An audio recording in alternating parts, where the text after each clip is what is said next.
So welcome back to the Defiant Spirit. I'm Baruch Levi, also known as B, and this is part 2 of what I'm calling the Genneagram. It's been a little hard for me to get that word down because it's make-believe, but nonetheless, I think it brings together two different ideas that I really believe in. One is the genogram. If you've never done a genogram, that's a historical family tree. No, it's an emotional family tree. That's what I meant, where you're exploring your family, your inheritance, your legacy, their legacy, your inheritance from an emotional, it can also be lots of different things besides just emotional, just understanding intellectually, emotionally, spiritually, where you came from and unpacking your path, what you're carrying, what you want to set down, what you want to carry forward. I wrote a whole book on this called Spark Seekers. I want to carry my father's fire, but I don't want to carry the destructive fire. I want to carry the constructive fire. So part of my responsibility as a son is to learn what not to carry on. And part of what I'm here to do is to carry on his legacy by taking the best of what he had to offer and sharing it with my children, my children's children, people around me. And so anyways, using the genogram, but also now bringing to it the Enneagram. This is part 2. Part 1, I got up to more of a present day use of a Genneagram. I do this with families. I've done it with more and more. It's interesting. I'm doing a lot of work right now in corporate and organizational settings with the Enneagram, and it's tremendous. I love it. Bring me into your organization. We do assessments. We understand each other. We stop reacting. We choose our response. You have a roadmap. But what's happened is many of the people that I've worked with in the corporate settings are now asking me to do this with their families, with their spouse, with their children, with their friends, with their parents. It's amazing. And so if you would like, you can just engage me. And what we'll do is we'll do your Enneagram assessment, and then we'll do your families. And as I said in the previous video or podcast, if you're not watching this, you can get the slide over at defiantspirit.org under the podcast section. Scroll to the bottom. You can get my family's beautiful Genneagram, a picture of all of them, at least the immediate family. And but if you don't, if your kids aren't going to take it, or your loved ones aren't going to take it, or maybe your parents or grandparents like mine have passed, then you have to figure it out on your own. But that's amazing too. In fact, I think it's even more profound. I've gone through this process of figuring out what my best friend Mark's Enneagram type is, and what my grandfather, both grandfathers, both grandmothers, they didn't take the assessment. My father, and that's a good segue into this conversation, it has been profound, healing, insightful, inspiring to do this around especially the deceased. Because again, there's no way you can get, obviously, retroactive testing done. And again, I do believe that the process, the means, is more important in this case than the end. So I'm sharing with you sort of as I am a client and the work that we would be doing together. So I'm sharing you insight into my family, my journey, as hopefully it'll inspire you to do this work around yours. So let's take my family's legacy. Now, I've been very open about it. I speak about it a lot to the point where people have told me to stop talking about it, family members and former congregants and all kinds of people. And I'm an Enneagram 8, so I'm here to comfort the afflicted and afflict the comfortable. I just seem to forget the first part. I'm pretty good at the second part. So I just keep talking about my father's suicide and my grandmother's suicide. Why? Because this is how you bring redemption. This is how you right the wrongs. This is how you heal the brokenness. It doesn't get healed by shushing it, by being quiet about it. As Simon and Garfunkel said, silence like a cancer grows. It destroyed my family. It's not why my father killed himself. It's a contributing factor to my father's suicide. By the way, I stopped saying complete suicide, and I've gone back to commit suicide. I don't like saying complete suicide. I know people have a hard time with it. You can email me. I'll defend my use of it. Commit suicide. I think there still is a destructive element that I don't think we are honoring by saying complete suicide. Plus, it to me sounds ridiculous. My father completed suicide. It sounds like he's like an overachiever, like he did it, right? It strikes me as, I don't know, just off. And it's just mine. You call it whatever you want. For my dad, it was commit suicide because in many ways he violated a contract. He did. And so did my grandmother. And I have forgiven them and I love them. And me talking through it, I believe, is part of the process. And for me, I am not judging. If you have a loved one who took their life by suicide, maybe that's a better way for you to say it. I would never, ever pass judgment. I can only speak from my healing journey. Nobody can tell you how to make yours. Nobody can tell me how to make mine. For my father, his suicide was the continuation of my grandmother's suicide. My grandmother, I think, was an Enneagram 1. Not 100%. She's up here, Grandma Babe, my dad's mother. My Grandma Babe, though, had a strictness, a rigidity to her. I remember, she was 15 when she died by suicide. But I do remember sort of this structured, strict, like there was never a mess. Not that all ones are messless, but they tend towards being more perfectionist. So if she was a slob, I would have really thought she may be something besides a 1, but that was not the only contributing factor. There was a rigidity. There was sort of a strictness. I remember hugging her. And ones, not always, but tend to be, they're not necessarily hugging types. They can be, but I don't think it's the most standout quality of a 1. I think there was a perfectionism on the lower side, the sort of reactive side of the ones that I remember about her. I remember her always fidgeting with my tie and my clothes, making sure it's perfect. But more than that, there was a disappointment, right? A disappointment, I think, in others and in herself. And her suicide was incredibly complex and beyond my understanding, because I don't have anybody really to talk to about it who knew her, who was there. And I've only had to sort of do my work. But that's part of it, though. The more I've really thought about who she is and I've gone through some of the Enneagram types in the process, it's really helped me to get to know her posthumously, to get to know her plight. Ones carry probably the heaviest load of any type. I don't think they're more prone to suicide than other types. I do think 4, if I have one type I would say is most prone to suicide, I would say it's the 4. It does not mean that most 4s will take their lives. It does mean that there's a depth and a darkness in the 4 and the 5 down below that most other types just don't know. But ones have this perfectionism, and they can lose themselves under criticism, either of others, but most of all towards themselves.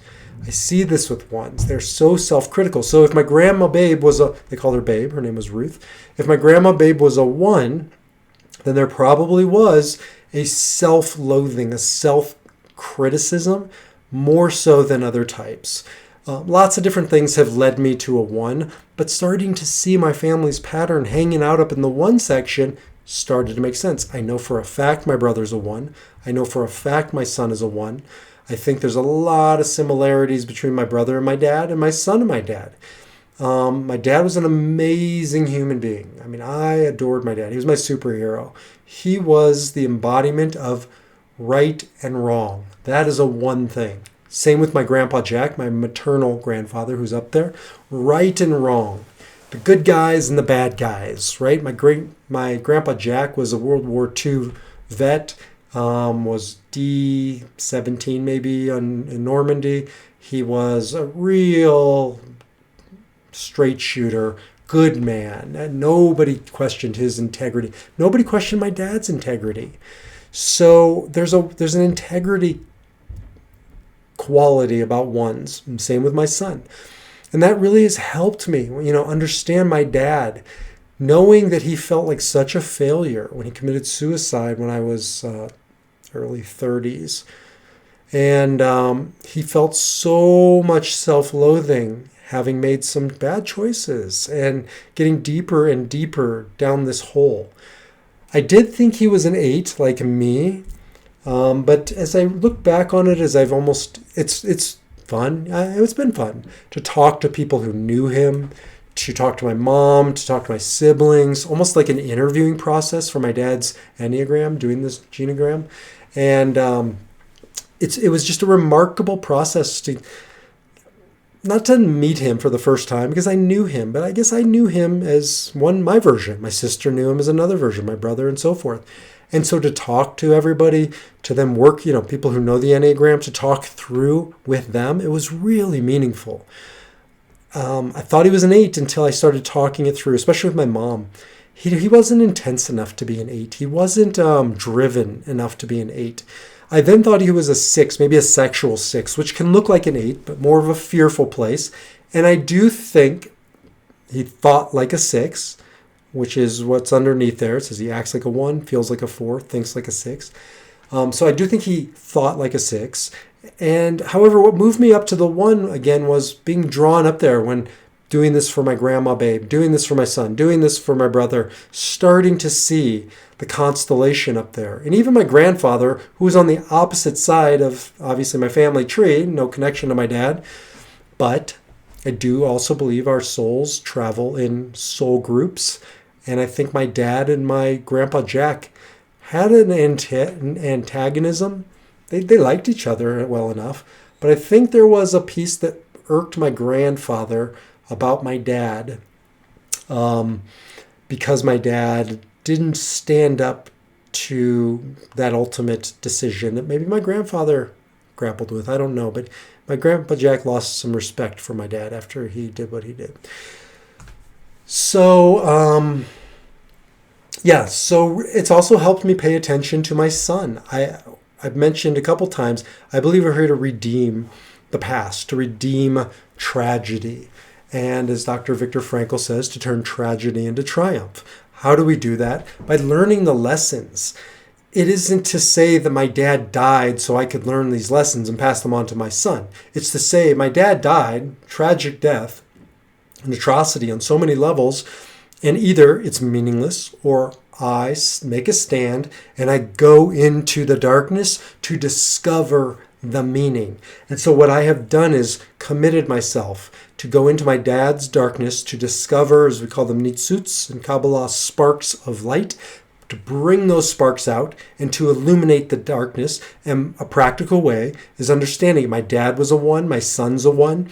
I need to help my son go down a different path. And one of the ways I do that is by moving him away from perfection. My dad got caught up in this perfection, this ideal. My dad was an idealist. That's why the subtype up there is the idealist. My son has a lot of that. He's a different subtype, but nonetheless, all 1s have to stand guard against that. And I've really tried hard, especially the past 5 years with my son, to move him off my father's idealistic path and to a realistic path. From perfection to good, or from good to better, but not perfect. And there is no perfect. And maybe my dad would still be here. Maybe my grandma would still be here if they would have been moved away from this perfection, this path of perfection, and lived on the path of the real and the good. So it's been a very meaningful process to understand my son, understand my father, in many ways see my son as the redemption of my father, and my work as a conduit to help mediate that.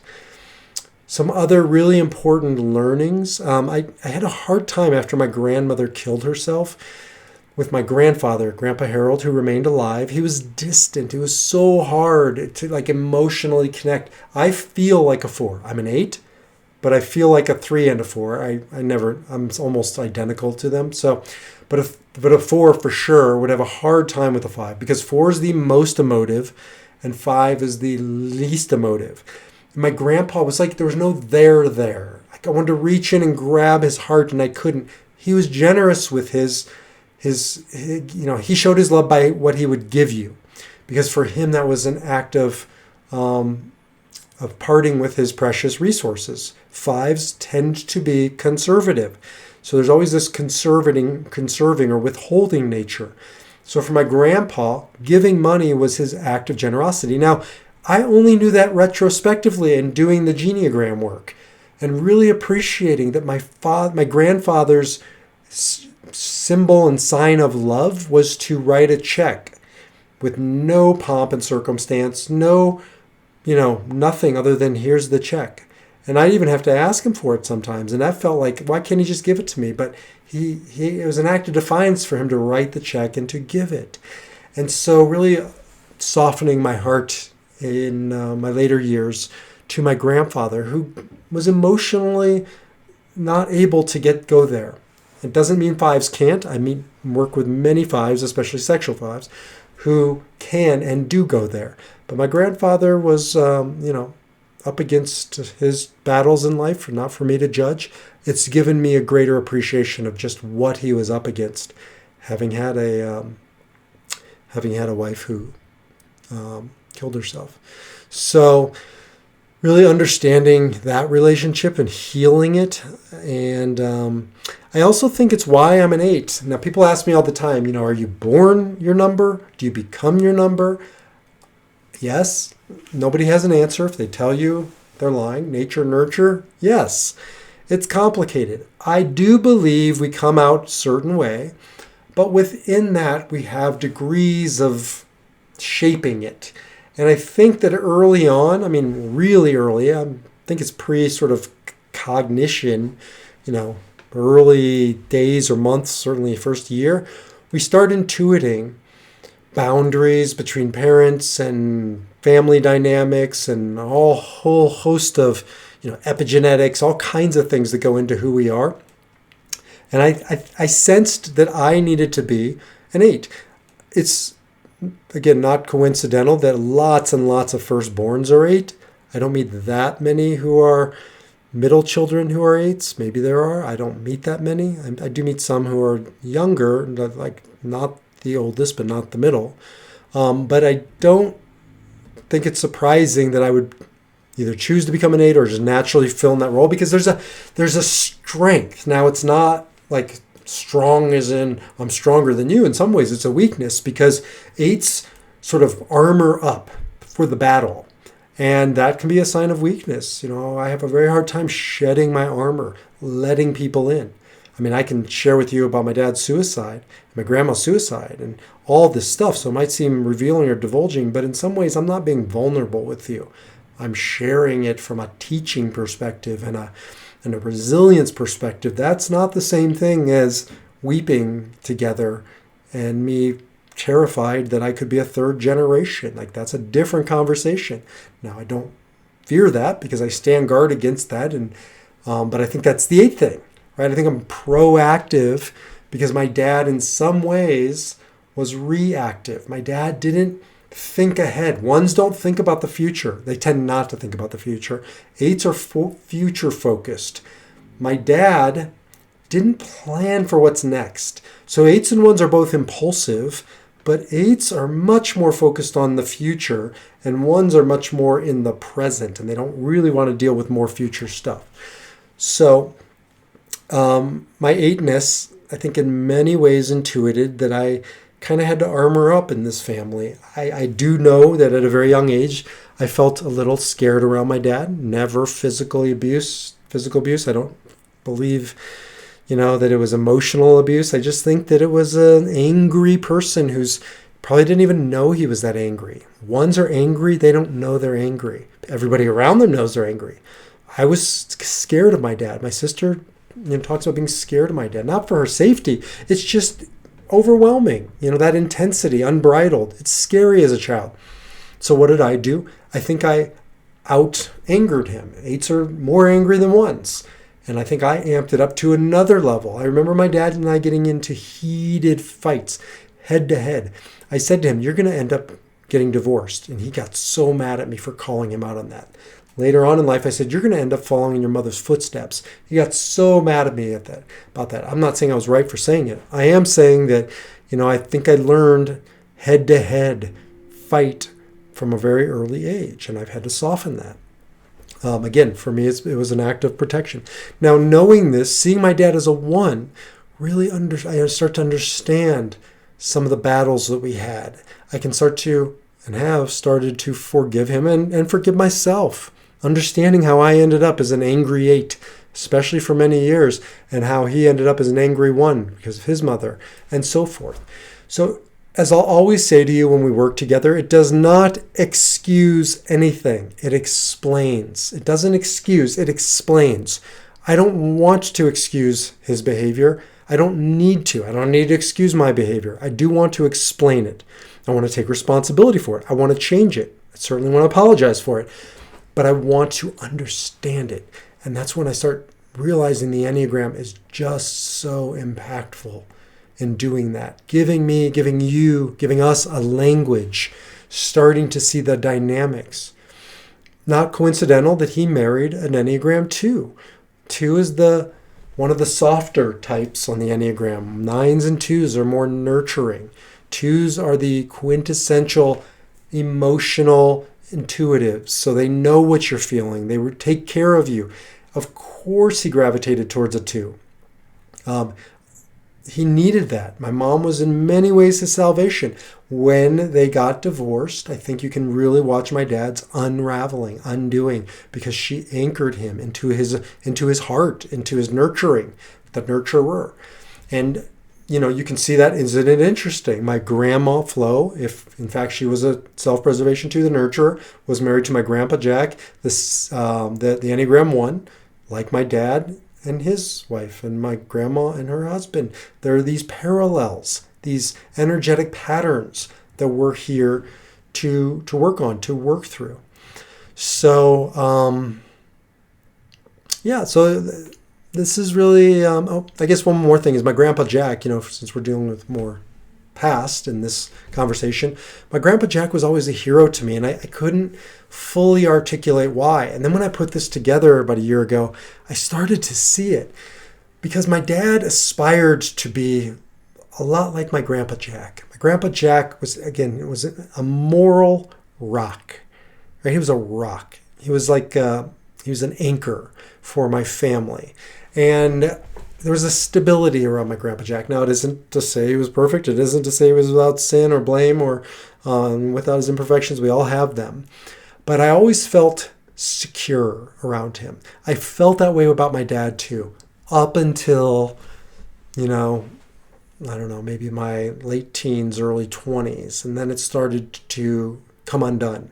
But not with my grandpa Jack. And I've always really gravitated towards him in my memories, in my meditations, in my moral compass, in the way I live my life. There was a duty, a service, an honor that my grandpa Jack had. He was in the military, he was in the service. Loved my dad dearly. He dodged the Vietnam draft. I can't judge him for that because it was not World War II, a different war, different circumstances. He was a different person. But my grandpa Jack enlisted. He was in grad school. He could have stayed out, at least for a period of time, but he enlisted. He didn't have to go. He chose to go. And so I really have always deeply respected him. My grandpa Harold was exempted from World War II for various physical reasons, but I always sensed that it was much more of a, even if he could have been in it, it wasn't his character, his personality. But my grandpa Jack, he was my hero. I used to wear his army helmet and his army jacket and play military. I was Major Jack. That was his. Was his rank in the United States Army. He commanded a half-track unit, and I would just play half-track. I was maybe 8 years old, but to me there was this moral integrity, and so I can feel that almost counterbalance for me up in that same Ennea corner up there, and I'm working through all of my stuff with my dad and my grandpa, my brother, my son, my grandmother. A lot going on up there, and this is another way that I just really think this is a profound experience. If you're interested in putting together your Genneagram and looking at it from a present perspective with your current family, just understanding your family dynamics, looking at it with the past, an eye towards the past, or thinking about your future, which will be my next podcast. We'll talk about how to think about it to fulfill your legacy with the people around you and working through it, maybe even sort of the spiritual aspects of it. But the bottom line is, for now, you can learn more about it over at defiantspirit.org. If you'd like to work with your Enneagram or your family's constellation, give me a shout. Until then, defy your number and live your spirit.